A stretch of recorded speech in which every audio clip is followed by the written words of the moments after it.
Hello Andi, good afternoon. I am Dr. Subhashini Katikatala, Consultant Obstetrician and Gynecologist, Sri Visishta Hospital, Tukkuguda.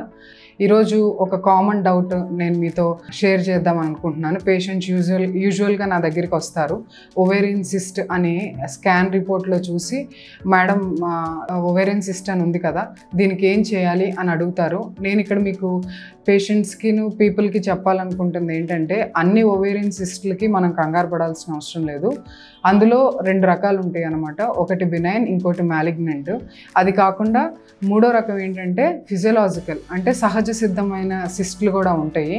So ప్రతి ఉమెన్కి ప్రతి menstrual సైకిల్లో సిస్ట్లు form అవుతాయి. Form అయిన తర్వాత అవే స్పాంటేనియస్గా కూడా తగ్గిపోతాయి. సో అలాంటి సిస్ట్లకి మనం కంగారు పడాల్సిన అవసరం లేదు.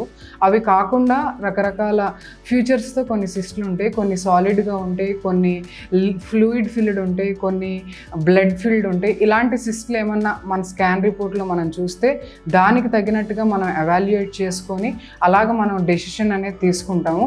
దానికి మనం కంగారు పడాల్సిన అవసరం లేదు. నేను చెప్దాము అనుకుంటుంది ఏంటి అంటే, మెయిన్ ప్రతి సిస్ట్కి ఉమెన్ కంగారు పడాల్సిన అవసరం లేదు. అండ్ మనం ఎవాల్యుయేట్ చేసుకున్న తర్వాతే డెసిషన్ అనేది ఉంటుంది. అది ఏ టైప్ ఆఫ్ సిస్ట్ అనేది కన్క్లూడ్ అవుతుంది. సో రిపోర్ట్ చూడంగానే సిస్ట్ ఉందని ఏ ఉమెన్ కూడా కంగారు పడకూడదని నేను ఈ వీడియో ద్వారా మీకు తెలియజేస్తున్నాను. ఇంకొకటి, యంగ్ ఉమెన్ నా దగ్గరికి వస్తున్నారు. బయోలేటరల్ పీసీఓడి అని చూసి రిపోర్ట్లో, మేడం నాకు పీసీఓడి ఉంది, ఏం చేయాలి అని యాంగ్షియస్గా, స్ట్రెస్ఫుల్గా నా దగ్గరికి డౌట్స్కి వస్తున్నారు.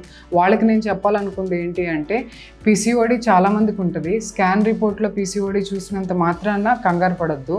పీసీఓడికి సంబంధించి ఎక్స్టర్నల్ అపియరెన్సెస్లో ఏమీ చేంజెస్ లేకుండా బాగానే ఉండి ఓన్లీ స్కాన్ రిపోర్ట్లో పీసీఓడి అని ఉంటే ఎవరూ కంగారు పడాల్సిన అవసరం లేదు. లేదు, స్కాన్లో పీసీఓడి ఉండి దానికి రిలేటెడ్ ఓవర్ వెయిట్ కానీ, లేకపోతే మొహం ఫేస్ మీద హిర్సుటిజం అంటారు, ఆర్ఎల్స్ సైకిల్స్ ప్రాబ్లం ఏదన్నా ఉన్నా, అంటే 3 monthsకి ఒకసారి, 6 monthsకి ఒకసారి సైకిల్స్ ఇర్రెగ్యులర్గా వస్తున్నా, అలాంటి వాటికి దానికి తగినట్టు ట్రీట్మెంట్ ఉంటుంది. కాబట్టి ప్రతి పీసీఓడి రిపోర్ట్ చూసి ఎవరు భయపడాల్సిన అవసరం లేదని నేను తెలియజేయాలని అనుకుంటున్నాను. Thank you.